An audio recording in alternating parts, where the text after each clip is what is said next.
Every minute of every day, you breathe without even thinking about it. Your body does it on its own from the day you're born until the day you die. You have muscles contract to bring oxygen, a gas, into your lungs, which is then transferred by your bloodstream to every cell in your body.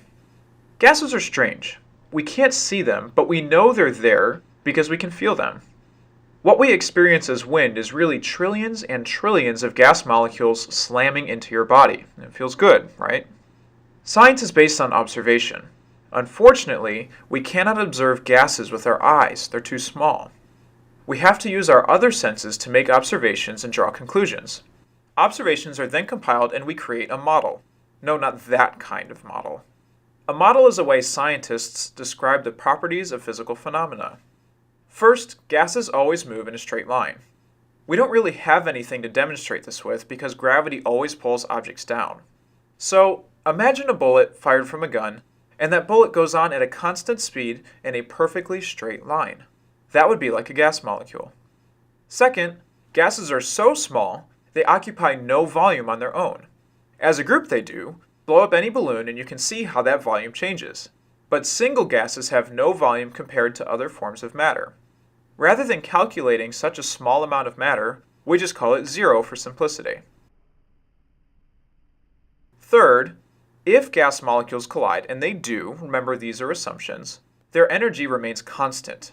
An easy way to demonstrate this is by dropping a soccer ball with a tennis ball balanced on top. Because the soccer ball is bigger, it has more potential energy, and the energy from the larger ball is transferred to the smaller tennis ball and it flies away when that energy is transferred. The total energy stays the same. Gases work the same way. If they collide, smaller particles will speed up, larger particles will slow down. The total energy is constant.